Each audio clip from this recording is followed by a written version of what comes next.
Hi everyone, welcome back to my channel. तो ये secret marriage FF का last part है, तो चलिए इसे शुरू करते हैं। वांग जी ने विंग से बताया कि क्या रीज़न था कि उनकी फैमिलीज़ में इतनी सारी प्रॉब्लम्स थी, इतनी दुश्मनी थी। विंग को यकीन नहीं हो रहा था कि उसके adoptive father mister Jiang Fengmian की वजह से ही वांग जी की आंट ने अपनी जान दे दी थी। वो सोचता है कि वो इस बारे में अपने अंकल से बात करेगा, लेकिन कैसे ये उसे खुद नहीं पता था। विंग वांग जी को समझाते हुए उसकी पीठ को रब करता है और कहता है, हस्बैंड, क्या अभी भी तुम्हें ऐसा लगता है कि मैं तुम्हें छोड़कर चला जाऊंगा? ऐसा ऐसा कभी नहीं होगा। वांग जी विंग के गले से लगा हुआ था। वो कहता है, विंग, मुझे तुम्हें छोड़कर जाने का बिल्कुल ही मन नहीं हो रहा है। क्या क्या मैं आज रात तुम्हारे साथ यहीं पर रह सकता हूँ? ये सुनते ही विंग कहता है, लेकिन हस्बैंड, तुम यहाँ कैसे रुक सकते हो? मेरा मतलब है, अगर यहाँ मेरे रूम में कोई आ गया या फिर तुम्हारे रूम में कोई चला गया तो? वांग जी एकटक विंग की ओर देखते जा रहा था। उसने विंग के हाथ को अपने हाथ में पकड़ते हुए कहा, विंग, मेरे रूम में कोई नहीं आएगा, इसकी गारंटी मैं लेता हूँ, क्योंकि जिस फ्लोर पर मैं रहता हूँ वहाँ रात के वक्त कोई नहीं आता है और मेरी फैमिली टाइम की पाबंद है। एक बार सो गए तो सुबह ही उठेंगे। रही बात यहाँ की, तो तुम्हारा रूम तो अंदर से लॉक है ना विंग। जब तक तुम खुद से डोर ओपन नहीं करोगे तब तक तो कोई अंदर आ भी नहीं सकता है ना विंग। मैं प्रॉमिस करता हूँ कि सुबह तक मैं यहाँ से चला जाऊँगा। विंग वांग जी की बातें सुन रहा था। वो बहुत नर्वस था क्योंकि वो और वांग जी इस वक्त उसके घर में थे और नीचे उसकी फैमिली यानी कि जियांग सो रहे थे।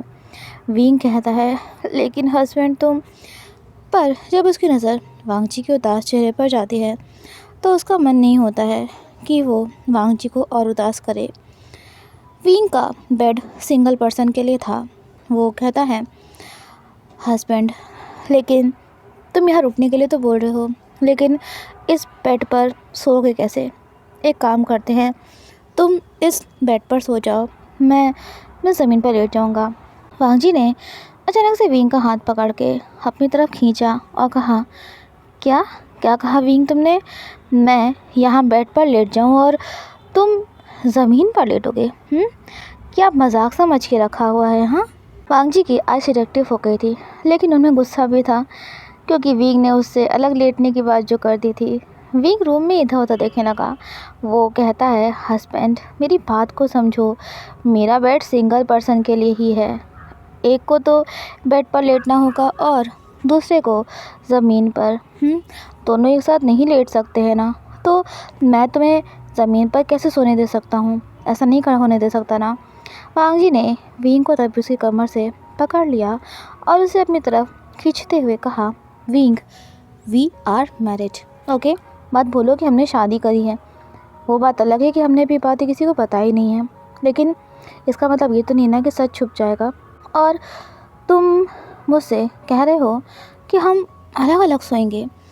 ये सुनकर विंग चौंक जाता है और कहता है, मेरा मतलब वो नहीं था।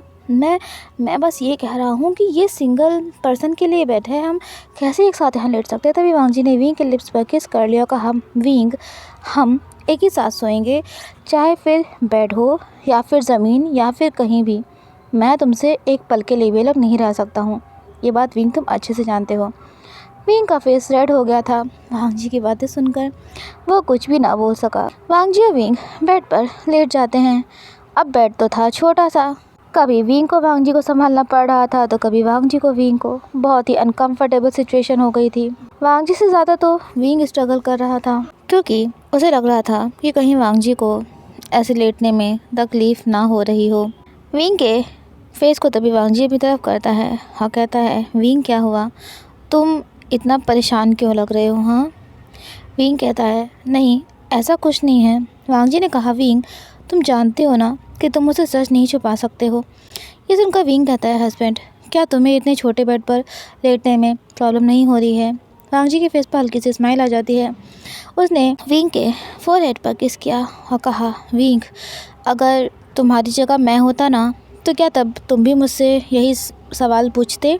क्या तुम भी मुझसे ऐसे ही कहते?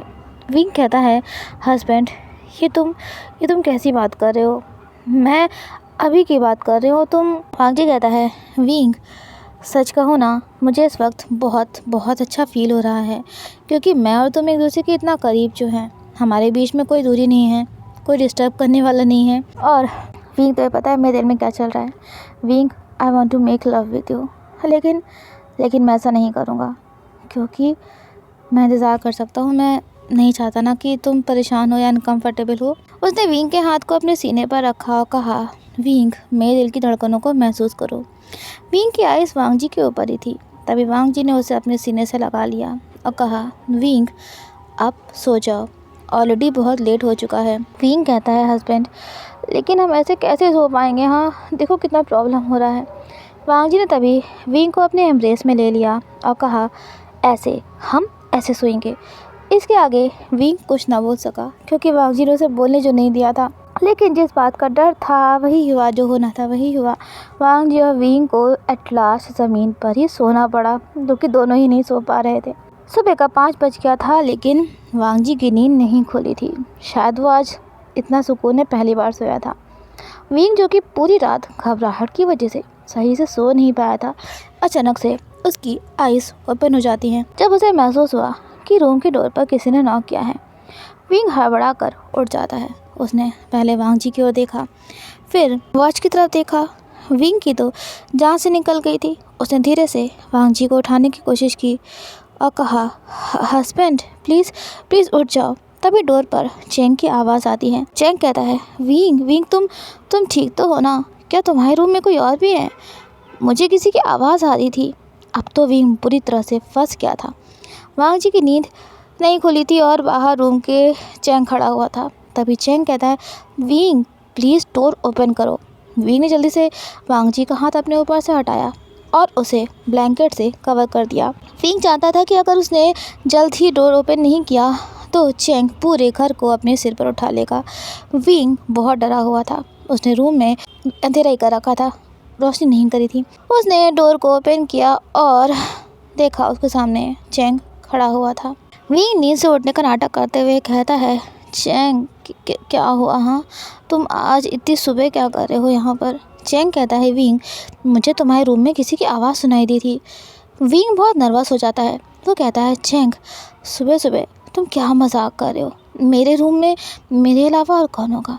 चेंग विंग की ओर शक की नज़रों से देख रहा था। वो कहता है, विंग, मुझे तुम्हारे रूम में एक बात देखने दो। मतलब मैं बस ऐसे ही देखना चाह रहा हूँ।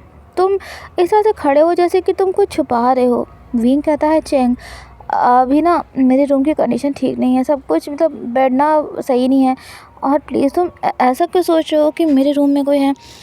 क्या आंटी यू की तरह तुम्हें भी मेरे ऊपर शक है? क्या तुम्हें भी लगता है कि मैं? ये सुनते चेंग कहता है, विंग, ऐसा नहीं है, मैंने ऐसा कभी नहीं सोचा तुम्हारे बारे में। मैं ऐसा बिल्कुल भी नहीं सोच सकता हूँ।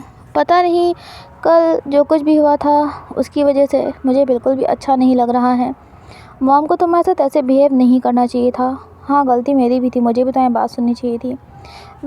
तभी विंग बोला, चेंग, प्लीज़ तुम परेशान मत हो, मुझे बुरा नहीं लगा है। आंटी यू के लिए मेरे दिल में आज भी उतनी ही रिस्पेक्ट है जितनी पहले थी। चेंग कहता है, लेकिन तभी विंग को अपने शोल्डर पर किसी के हाथ महसूस होते हैं।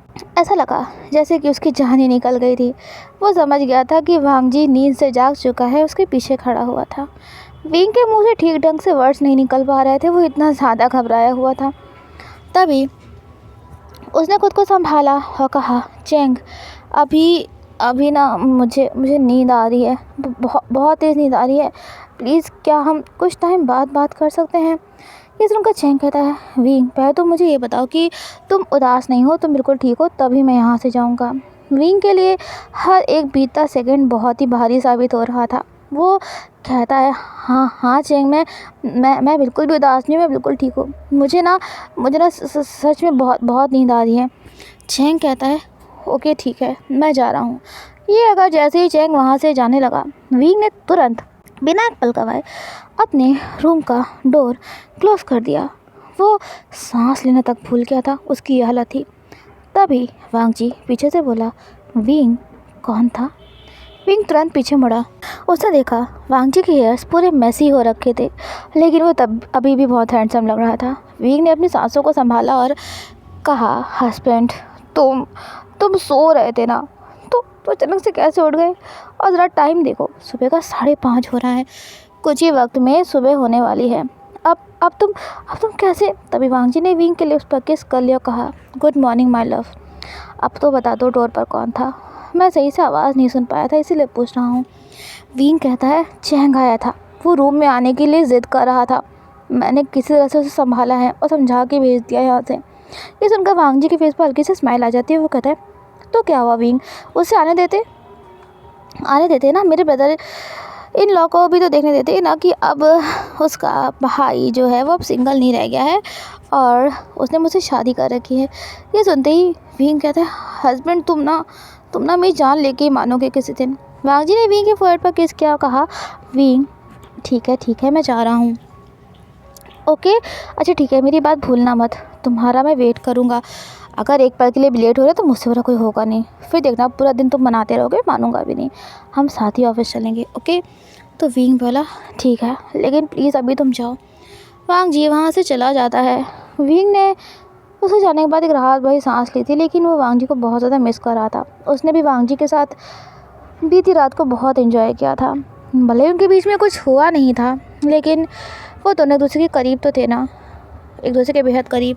उनकी लाइफ में सब कुछ ठीक चल रहा था, नॉर्मल चल रहा था, लेकिन एक दिन चैंग विंग को वांग जी के गले लगते हुए देख लेता है और इसी चीज़ का विंग को बहुत डर सताता रहा था। वांग जी विंग को अपने गले से लगाए हुए था। वो कहता है, विंग मुझे 2 दिन के लिए कनाडा जाना है, तुम मुझे मिस करोगे है ना? प्लीज़ बताओ ना। ये सुनकर विंग वांग जी को टीज़ करते हुए कहता है, मैं क्यों तुम्हें मिस करूँगा हस्बैंड, मेरे पास इतने सारे लोग हैं, मैं इतना बिज़ी हूँ, मेरे पास टाइम नहीं तुम्हें मिस करने का। जो मैं तुम्हारे लिए राहत रखूँगा, हाँ भूल जाना ये सब। अब वांग जी नाराज़ हो जाता है। वो कहता है, ठीक है विंग, तो फिर मैं भी तुम्हें मिस नहीं करूँगा, ना मैसेज करूँगा ना कॉल करूँगा, कुछ भी नहीं करूँगा। और रही बात बिज़ी रहने की ना, तो विंग मैं बहुत बिज़ी हूँ, है ना? मैं इतना बिज़ी हूँ ना कि मुझे सांस तक लेने की फुर्सत नहीं है। हाँ तुम भूल जाना तुम। विंग कहता है, अरे तो क्यों तुम मुझे मैसेज या कॉल नहीं करोगे? वांग जी बोला, जब तुम मुझे मिस नहीं करोगे तो मैं क्यों तुम्हें मिस करने लगा? हाँ मैं भी अपने काम में बिज़ी रहूँगा, मैं वैसे ही बहुत बिज़ी शेड्यूल में रहता हूँ, मुझे ना बिल्कुल भी टाइम नहीं है, अपनी फैमिली तक को देने के लिए टाइम नहीं है, तो मैं तुम्हें क्यों टाइम दूँगा। विंग वांग जी गले से लग जाता है और कहता है, हस्बैंड प्लीज़ ऐसा मत कहो ना, प्लीज़ ऐसा मत करना, मुझे इग्नोर मत करना, मैं तो बस यूँ ही तुम्हें। वांग जी तभी चौंक जाता है। जब उसने विंग की तरफ देखा तो पाया वो रो रहा था। वांग जी परेशान हो जाता है। वो कहता है, विंग अरे मैं तुम्हें कभी भी इग्नोर नहीं करूँगा, मैं ऐसा कैसे कर सकता हूँ, मैं तो बस मजाक कर रहा था, प्लीज़ मत रोना। क्या तुम मुझे भी रुलाना चाहते हो ना? तुम्हें पता है ना तुमसे दूर रहना कितना मुश्किल है मेरे लिए। विंग कहता है, हस्बैंड सच कहूँ ना, मुझे बिल्कुल भी अच्छा नहीं लग रहा है जो तुम 2 दिन के लिए मुझसे दूर रहोगे, क्योंकि ये पहली बार हो रहा है, ऐसा पहली बार है जब मैं तुम्हारे साथ नहीं जा पा रहा हूँ। वांग जी ने विंग के आंसू पोंछे और कहा, विंग मैं तुम्हें अपने साथ ले जाना चाहता हूँ, लेकिन कंपनी में बहुत सारा वर्क है जो तुम्हें देखना होता है विंग, इसलिए मैं तुम्हें अपने साथ नहीं ले जा पा रहा हूँ। विंग सिसकियाँ लेते हुए वह कहता है, हस्बैंड तुम सच कह रहे हो ना, तुम मुझे इग्नोर तो नहीं करोगे ना? वांग जी ने विंग के गाल पर हाथ रखा और कहा, विंग मैं तुम्हारे बिना रह नहीं सकता हूँ, तो तुम्हें मैं इग्नोर कैसे कर सकता हूँ? Wing you are my everything. ये सुनते ही विंग फिर से वांग जी के गले से लग जाता है। कार से उतरने के बाद विंग वांग जी को बाय करता है और अपने घर की तरफ निकल जाता है। रात का 8:30 बज रहा था। विंग घर के अंदर एंटर होता है। घर पर सिर्फ यानली और चैंग थे। मैडम यू और जियांग फेंगमियान एक पार्टी के लिए गए हुए थे। विंग अपने रूम में जाने लगता है, तभी चैंग कहता है, विंग तुम अभी कुछ देर पहले वांग जी के साथ कार में थे, है ना? विंग के कदम एकदम से फ्रीज हो गए थे। वो कहता है, चैंग ये तुम क्या कह रहे हो? चैंग कहता है, चैंग बहुत ही गुस्से में था। वो कहता है, विंग अगर मैंने किसी और के मुँह से ये बात सुनी होती ना तो शायद मैं एक बार यकीन भी नहीं करता, लेकिन मैंने अपनी आंखों से ये देखा है। विंग तो हमारे दुश्मन लैंस के बेटे के साथ क्या कर रहे थे? हाँ बताओ मुझे। विंग कहता है, चैंग तुम मुझे गलत समझ रहे हो। यानली भी आ जाती है। वो कहती है, चैंग क्या बात है, तुम आशियान से इतना तेज़ क्यों बोल रहे हो, उससे ऐसे क्यों बात कर रहे हो? चैंग कहता है, शिजे आप आप विंग से खुद ही पूछ लीजिए ना कि वो वांग जी के साथ क्या कर रहा था। इसे अच्छे से पता है ना कि लेंस ने हमारे बिज़नेस की कितनी बर्बादी की है, कितना हमें बर्बाद कर दिया बुरी तरह से। फिर भी ये उस लान वांग जी के साथ क्या कर रहा था। विंग, क्या तुम हमें धोखा दे रहे हो हमारे पीठ पीछे? बेचारा विंग कुछ बोल नहीं पा रहा था। उसी वक्त madam Yu and Cheng and Jiang Fengmian भी आ जाते हैं। चेंग कहता है, विंग अब कुछ बोल क्यों नहीं रहे हो? अब तुम्हारी ज़बान कहाँ गायब हो गई है? तुम क्या कर रहे थे उस वांग जी के साथ? मैडम यू भी गुस्से में भर जाती हैं वो जब उन्होंने लान वांग जी का नाम सुना। मैडम यू कहती हैं, देखा मैंने कहा था ना, ये बेवुशियन हमारे घर का दुश्मन है। ये उन लेंस के साथ मिला हुआ है। विंग कहता है, आंटी ऐसा नहीं है, आप मुझे गलत समझिए। तभी मैडम यू कहती हैं, विंग बस चुप हो जाओ तुम, हम समझ गए हैं कि तुम हमारी पीठ पीछे क्या कर रहे हो। मिस्टर फेंगमियान बोलते हैं, विंग बेटा तुम लान वांग जी के साथ, मैं कुछ समझा नहीं। मैडम ये कहती है, हस्बैंड क्या अभी भी आपको कुछ समझने की ज़रूरत है कि वे वुशियन भी लेंस के साथ मिला हुआ है। ये उन लेंस को हमारे घर की सारी डिटेल्स देता है। विंग कहता है, आंटी प्लीज़ आप मुझे गलत समझ रही हैं, ऐसा जो आप सोचें वैसा कुछ भी नहीं है। लेकिन उसे समझ नहीं आया था कि वो कैसे बोले कि उसने और वांग जी ने शादी कर ली है। यानी विंग के फेवर में बोलती है, लेकिन मैडम ही उसे ये बहुत कुछ सुना देती हैं। विंग का फ़ोन ले लिया जाता है ताकि वो वांग जी से या किसी से बात ना कर सके, और उसे उसके रूम में बंद कर दिया जाता है। विंग बहुत रोया, पूरी रात रोया। वो अपने रूम से बाहर निकलता भी तो कैसे?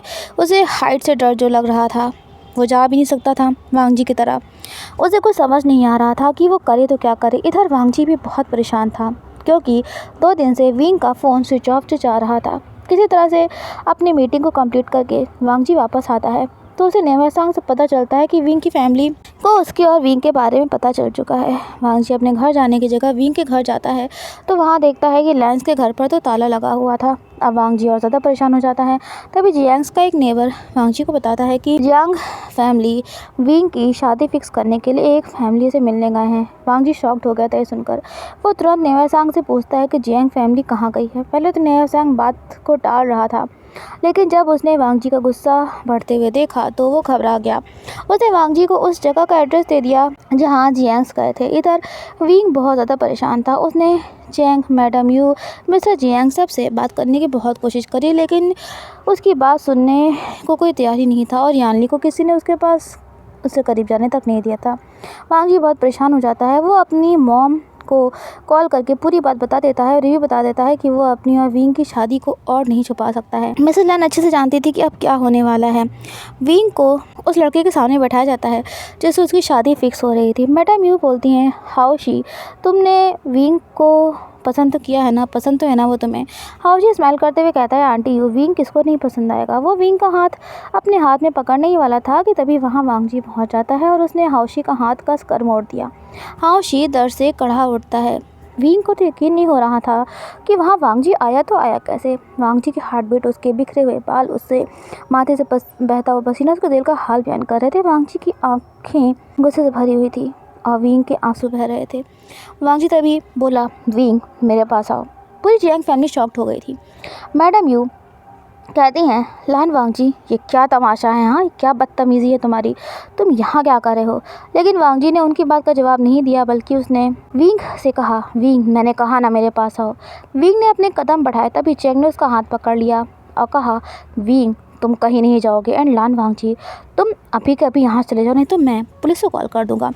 विंग की आंखों में आंसू देखकर वांग जी का गुस्सा और ज़्यादा बढ़ गया था। उसने चेंग को दूर पुश कर दिया और विंग के पास जाके फोर्सफुली उसका हाथ चेंग के हाथ से छुड़ाया और अपनी बाहों में खींचते हुए कहा, विंग प्लीज़ मत रो, मैं अब आ गया हूँ ना, अब तुम्हारे साथ कोई कुछ भी गलत नहीं कर सकता है। दूसरे जियांग और यानली चुप हो गए थे क्योंकि उन्हें वांग जी के फेस के एक्सप्रेशन देखकर समझ में आ गया था कि अभी उससे कुछ भी कहना ठीक नहीं होगा।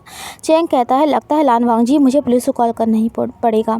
तुम रिच हो, पावरफुल हो तो कुछ भी करोगे, हाँ मनमानी करोगे अपनी। वांग जी कहता है, हाँ बुला लो पुलिस को, लेकिन जेल में मैं नहीं तुम सब जाओगे जो ऑलरेडी मैरिड पर्सन की शादी ज़बरदस्ती किसी और से करवा रहे हो। पूरी जियांग फैमिली शॉक्ड हो जाती है। मिस्टर जियांग बोले, वांग जी ये तुम क्या बोल रहे हो, तुम क्या कहना चाहते हो? वांग जी ने तभी विंग की ओर देखा और सबके सामने उसके लिप्स पर किस कर लिया। मैडम यू तो बेहोश होने से बची थी।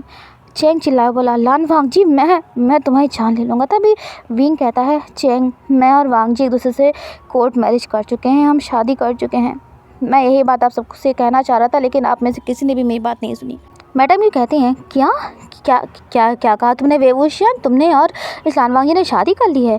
उनका तो बीपी हाई होने लगा था। मिस्टर जियांग बोले, विंग ये तुम बेटा क्या कह रहे हो? विंग कहता है, अंकल ये सच है, मैं और वांग जी एक दूसरे से बहुत प्यार करते हैं। हमें पता था कि आप सब कभी हमारे रिश्ते को एक्सेप्ट नहीं करोगे, हमारे प्यार को एक्सेप्ट नहीं करोगे, मंजूरी नहीं दोगे, इसीलिए हमने शादी कर ली थी सीक्रेटली। मिसेस लैन अपने हस्बैंड और लांशी चेंग के साथ उस होटल में पहुंच जाती हैं जहां पर ये सब हो रहा था। मिस्टर लैन बोले, वांग जी ये सब क्या तमाशा कर रहे हो तुम? हाँ, अभी के अभी हमारे साथ घर वापस चलो। वांग जी ने विंग को कसकर अपने एम्ब्रेस में ले रखा था। वो कहता है, ला डैड, मॉम ने अब तक तो आपको सब कुछ सच सच बता दिया होगा, और शीशंगा का आपको भी। हम दोनों यानी कि मैं और विंग मैरिड हैं। आज विंग मेरे साथ ही वापस जाएगा, मैं उसे इन लोगों के बीच नहीं छोड़कर जाऊंगा। पता नहीं ये इसके साथ क्या करेंगे। मिस्टर लैन की नज़र जियांग फेंग मियान पर जाती है। वो कहते हैं, फेंग मियान, तुमने अपने इस बेटे को बहुत अच्छे से सिखाया है ना कि लैंस को कैसे बर्बाद करना है। फेंग मियान, क्या तुम्हें मेरी सिस्टर की लाइफ ख़राब करके सुकून नहीं मिला था, जो अब तुम्हारे इस बेटे ने मेरी बेटे की लाइफ ख़राब करने के लिए सोच लिया है? लेकिन मैं ऐसा नहीं होने दूंगा। मैं तुम्हें अपने बेटे की लाइफ ख़राब नहीं करने दूंगा। देखते ही देखते लैंस और जियांग्स में लड़ाई शुरू हो जाती है। विंग और वांग जी जानते थे कि कोई उनके रिश्ते को एक्सेप्ट नहीं करेगा, ना ही तो कोई उनके प्यार को समझेगा, ना बात को समझेगा। उन्होंने एक दूसरे का हाथ पकड़ा और वहाँ से जाने लगे। तभी mister Lan and Jiang Feng Mian बोले, वांग जी, विंग, तुम दोनों कहाँ जा रहे हो? तो वो दोनों एक साथ कहते हैं, आप सबसे बहुत दूर। मिसेस लैन तो रोने लगती हैं। यान ली भी बहुत परेशान हो गई थी। शिचन ने वांग जी को समझाने की कोशिश की, लेकिन वांग जी इस वक्त किसी की भी बात नहीं सुन रहा था। तभी मिस्टर जियांग कहते हैं, mister Lan, I am sorry, मेरी वजह से आपको अपनी सिस्टर को खोना पड़ा था। प्लीज़ आप वांग जी और विंग के रिलेशन को एक्सेप्ट कर लीजिए। मेरी गलती की सज़ा इन दोनों को मत दीजिए। मैडम ये कहती हैं, हस्बैंड ये आप क्या कह रहे हो? आप इस लैन से क्यों माफ़ी मांग रहे हो? मिस्टर जियांग फेंग मियान कहते, यू फौरन, तुम चुप हो जाओ। मेरी गलती की वजह से मिस्टर लैन ने अपनी बहन को खोया था। मिस्टर लैन कहते हैं, फेंग मियान, तुम्हारे सॉरी से मेरी सिस्टर वापस नहीं आ जाएगी। कितना तड़पी होगी ना वो, कभी सोचा है तुमने? वो तुमसे इतना ज़्यादा प्यार करती थी, तुमने क्या किया? फेंग मियान, तुमने शादी की, तो उससे शादी करने के लिए मना कर दिया। मैं तुम्हें कभी माफ़ नहीं करूँगा। मिस्टर फेंग मियान ने अपना सिर नीचे झुका रखा था और वो बोले, मिस्टर लैन, आप मुझे मत माफ़ करिए, लेकिन प्लीज़ इन बच्चों के प्यार को एक्सेप्ट कर लीजिए। विंग और वांग जी ने इतनी तो हिम्मत करी ना कि उन्होंने अपने प्यार को सबके सामने एक्सेप्ट किया है। मैं डरपोक था। मैं आपकी सिस्टर से कभी ये बात नहीं कह पाया कि मैं उनसे प्यार नहीं करता था, सिर्फ उनकी रिस्पेक्ट करता था। लेकिन शादी करके मैं उनकी लाइफ ख़राब नहीं कर सकता था। मैंने हर चीज़ गलत की, लेकिन मुझे ये नहीं पता था कि वो इतना बड़ा कदम उठा लेंगी। प्लीज़ मिस्टर लैन, आप मेरी गलती की सज़ा इन बच्चों को मत दीजिए। I request you. आपकी सिस्टर ने मुझसे बहुत प्यार किया था, लेकिन मैं कभी उनके प्यार को लौटा ना सका। लेकिन वांग जी और विंग एक दूसरे से बहुत प्यार करते हैं।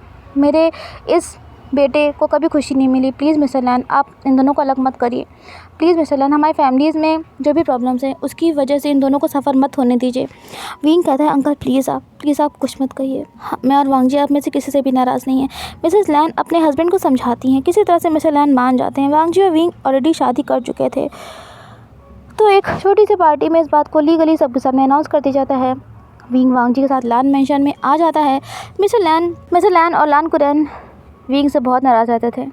वही कहीं ना कहीं उन्हें बीती बातें जो याद थी, लेकिन वांग जी, उसकी मॉम एंड ब्रदर अब सब कोई अच्छे से विंग से बात करते थे। वांग जी तो विंग से बहुत प्यार करता था। धीरे धीरे विंग ने सबके दिल को जीत लिया था। 3 वीक्स के बाद विंग को पता चलता है कि वो प्रेग्नेंट है।